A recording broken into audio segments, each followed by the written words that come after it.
نحمدہ ونصلی علی رسولہ الکریم اما بعد فاعوذ باللہ من الشیطان الرجیم بسم اللہ الرحمن الرحیم۔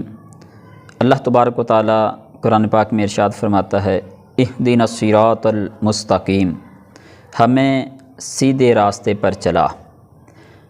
ہمیں سیدھے راستے پر چلا، اس کا مطلب یہ ہے کہ اللہ تعالیٰ کی ذات و صفات کی معرفت کے بعد اس کی عبادت اور حقیقی مددگار ہونے کا ذکر کیا گیا، اور اب یہاں سے ایک دعا سکھائی جا رہی ہے کہ بندہ اپنے رب کی بارگاہ میں یوں عرض کرے، اے مالک مولا، تو نے اپنی توفیق سے ہمیں سیدھا راستہ دکھایا۔ دیکھیں پیچھے فرمایا گیا ایاک نعبد و ایاک نستعین، یہی تو سیدھا راستہ ہے۔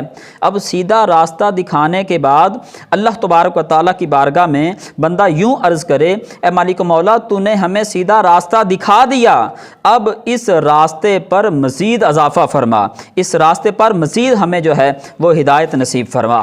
اللہ تبارک و تعالیٰ نے قرآن پاک میں یہ جو ارشاد فرمایا صراط المستقیم، صراط مستقیم سے مراد کیا ہے؟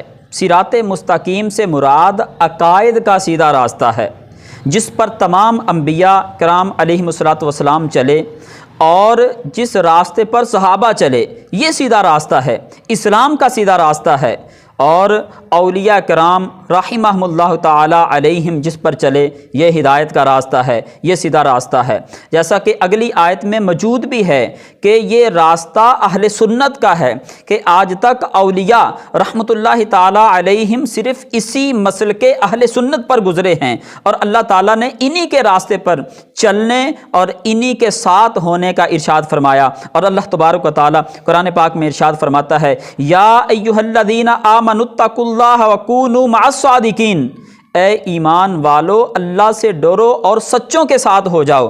حضرت انس رضی اللہ تعالیٰ عنہ سے روایت ہے، سید المرسلین صلی اللہ تعالیٰ علیہ وآلہ وسلم نے ارشاد فرمایا، بے شک میری امت کبھی گمراہی پر جمع نہیں ہو سکتی، اور جب تم لوگوں میں اختلاف دیکھو تو تم پر لازم ہے کہ سواد اعظم یعنی مسلمانوں کے بڑے گروہ کے ساتھ ہو جاؤ۔ اور اس وقت جو مسلمانوں کا سب سے بڑا گروہ ہے وہ اہل سنت ہی ہے۔ اس لیے جو سیدھا راستہ ہے یہ انبیاء کا، صحابہ کا، اولیاء کا، جس راستے پر اولیاء اللہ چل رہے ہیں یہی سیدھا راستہ ہے۔ حضرت عبداللہ بن عمر رضی اللہ تعالی عنہما سے روایت ہے، نبی اکرم صلی اللہ تعالی علیہ وآلہ وسلم نے ارشاد فرمایا، بنی اسرائیل کے 72 فرقے ہوں گے اور میری امت 73 فرقوں میں تقسیم ہو جائے گی، ان میں سے ایک کے علاوہ سب جہنم میں جائیں گے۔ صحابہ کرام علیہم رضوان نے عرض کیا، یا رسول اللہ صلی اللہ تعالی علیہ وآلہ وسلم، نجات پانے والا فرقہ کون سا ہے؟ ارشاد فرمایا وہ اس طریقے پر ہوں گے جس طریقے پر میرے صحابہ ہیں، یعنی صحابہ کرام علیہم رضوان کا یہ وہی راستہ ہے جس کو صراط مستقیم کہا گیا، یہی سیدھا راستہ ہے۔ اور یہ بھی یاد رہے کہ اللہ تعالیٰ نے ہدایت حاصل کرنے کے لیے بہت سارے ذرائع ہمیں عطا فرمائے ہیں، ان میں سے چند ذرائع آپ کی گوش گزار کرتا ہوں۔ انسان کی ظاہری باطنی صلاحیتیں جنہیں استعمال کر کے انسان ہدایت حاصل کر سکتا ہے۔ اللہ تبارک و تعالیٰ نے آسمانوں اور زمینوں کا پیدا فرمایا، اللہ تبارک و تعالیٰ کی اس قدرت میں بندہ غور و فکر کر کے سیدھا راستہ حاصل کر سکتا ہے۔ اللہ تعالیٰ کی نازل کی ہوئی آسمانی جو کتابیں ہیں ان کا مطالعہ کر کے ان میں غور و فکر کر کے بندہ سیدھا راستہ اختیار کر سکتا ہے۔ اللہ تبارک و تعالیٰ کے بھیجے ہوئے خاص بندے انبیاء علیہم الصلوۃ والسلام کی احادیث، ان کی سیرت کا مطالعہ کر کے بندہ صراط مستقیم اختیار کر سکتا ہے۔ اور پھر نبی پاک صلی اللہ تعالیٰ علیہ وآلہ وسلم یہ امام الانبیاء ہیں، آخری نبی ہیں، آپ خاتم النبیین ہیں۔ نبی پاک صلی اللہ تعالیٰ علیہ وآلہ وسلم کی سیرت کو بندہ اختیار کر کے سیدھا راستہ اختیار کر سکتا ہے۔ اور اس آیت مبارکہ سے ہمیں یہ بھی باتیں معلوم ہوئیں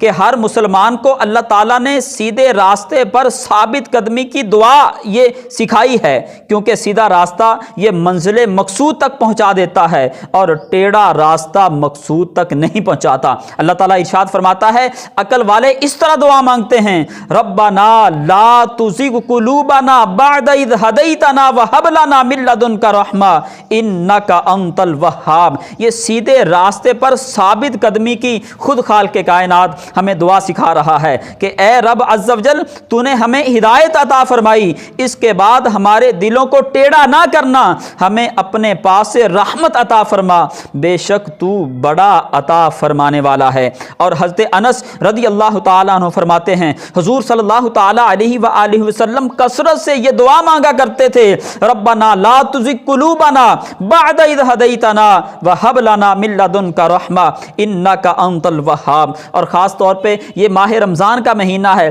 ماہ رمضان میں اللہ تبارک و تعالیٰ کتنے مسلمانوں کو ہدایت کے راستے پر چلاتا ہے۔ ماہ رمضان کے روزے رکھنے کی توفیق عطا فرماتا ہے، تلاوت قرآن کی توفیق دیتا ہے، دیگر عبادات نماز تراویح ادا کرنا، عبادات و ریاضات کی اللہ تبارک و تعالیٰ توفیق عطا فرماتا ہے۔ تو ماہ رمضان میں خاص طور پہ ہمیں یہ دعا کرنی چاہیے کہ مالک مولا جس طرح ماہ رمضان میں تو نے ہمیں نیکیاں کرنے کی توفیق عطا فرمائی، ماہ رمضان میں عبادات کرنے کی توفیق عطا فرمائی، ربنا لا تزغ قلوبنا بعد اذ ہدیتنا، اے مالک مولا یہ جو رمضان میں ہمیں ہدایت عطا فرمائی ہے اس سے ہمارے دل کو نہ پھیرنا، بلکہ انہی عبادات پر ماہ رمضان کے بعد بھی ہمیں ثابت قدمی عطا فرمانا۔ اللہ تبارک و تعالیٰ سے دعا ہے کہ اللہ تبارک و تعالیٰ ہم سب کو عمل کی توفیق عطا فرمائے، آمین بجاہ النبی الامین صلی اللہ تعالیٰ علیہ وآلہ وسلم۔